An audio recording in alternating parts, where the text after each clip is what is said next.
Welcome back in Live Now. I'm Austin Westfall, a live look at the White House on this Tuesday evening, 10:42 in the nation's capital.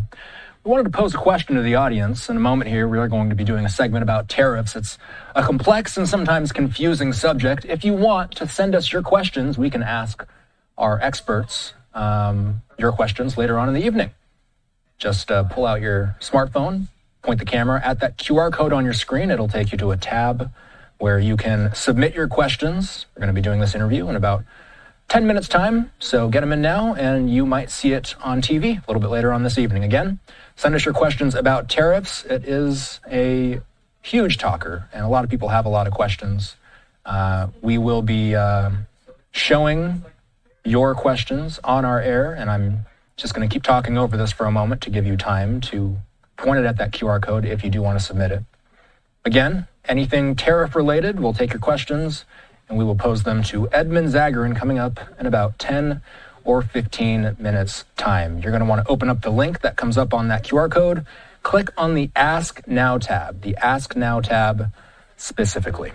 Okay, a live look at the Capitol on this Tuesday evening. We've been tracking, of course, the White House very, very closely. Today very well may have been one of the biggest steps toward a ceasefire in the Russia-Ukraine war. Today, Ukraine accepted a deal that was put forward by the White House to secure a 30-day ceasefire agreement. Now, the same offer is being taken to the Russians. Let's bring in the Deputy Director of the Russia Program at the Foundation for the Defense of Democracies, John Hardie. John, is it as simple as that? Does Russia just need to give a yay, and then we see the beginning of a ceasefire? Well, thanks for having me on. If only it were that simple. I suspect that with the Russians, like many things, it will not be. My suspicion is that Putin will try to get some sort of agreement with the U.S. on framework principles for a final peace deal before going ahead with that initial ceasefire. I think he'll likely try to lock in some major concessions, things like not only Ukrainian neutrality, that is not joining NATO, but the composition of a potential peacekeeping force to make sure it precludes a sort of like Western or European-led reassurance force in Ukraine after the war ends. And of course, those sorts of concessions, especially the one on Western troops, would preclude really the only viable plan right now for a Western security guarantee for Ukraine after the war ends. So it's really important that as the Trump administration pushes Moscow to accept the ceasefire, it doesn't fall into that trap. So what if we just flat out get a nay from Russia? Does that mean that everybody involved goes back to the drawing board? And does the U.S. seem like it's a necessary party in order to get the two parties, Russia and Ukraine, to get closer to some kind of deal? Is the U.S. necessary to get it done?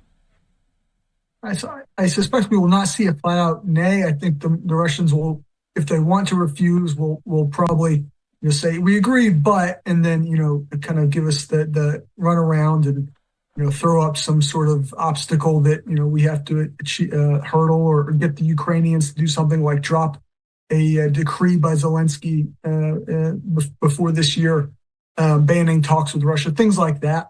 If that does happen, I think the Russians will have made clear that they are the obstacle to peace. And Trump really then needs to follow through his threat to ramp up economic pressure on Russia. Is this the closest we've been to a ceasefire in 3 years of war? Yeah, I think, we're still a far ways away, but yeah, we haven't been this close really since 2022. And, that kind of gets me to my next thing. Why is this happening now? Why didn't this happen in 2022, 2023? Why is this happening in March of 2025, so long after it started? Well, I think, for one thing, President Trump has made it his policy to push for peace. That was, I wouldn't say the Biden administration didn't want peace, but their policy was to continue supporting Ukraine and kind of defer to Kyiv on when and if to push for negotiations. And then the hope would be that U.S. support would kind of put Ukraine in the best position possible. Trump, of course, takes a different approach where he sees himself as kind of a mediator, is basically trying to knock both parties' heads together and get them to settle this thing. I think also, that for both Russia and Ukraine, this war really isn't sustainable from a just a material standpoint as well as an economic standpoint. So I think both sides have an incentive to get some sort of agreement, although of course their objectives differ. How quickly could we get a response from Russia? Of course, nobody has a crystal ball, and predicting what they might do is impossible. But, the Ukrainians did agree to this. Is the clock ticking? Do we expect a response sooner rather than later? Well, U.S. Envoy Steve Witkoff will be heading to Russia this week, reportedly. So I think that's the next event to watch to see what might come out of that meeting. And of course, Russian officials will have to respond probably publicly to the proposal put forward by the U.S. and Ukraine.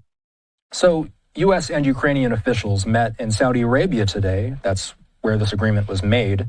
And it's where the U.S. promised it will resume military and intelligence aid to Ukraine. My question to wrap things up here, does it seem the U.S.-Ukrainian relationship is improving even slightly after that Zelensky White House visit? I think we're getting back on the right track. I think today and a few days ago with Zelensky's tweet, expressing regret over the White House meeting and making clear his desire for peace, putting forward some constructive proposals about initial steps. I think that went a long way with the Trump administration. And then hopefully sometime soon we'll get that minerals deal signed, which will sort of fully put us back in a positive direction. All right. We appreciate you, John, as always. He's the Deputy Director of the Russia Program at the Foundation for the Defense of Democracies. Have a good night.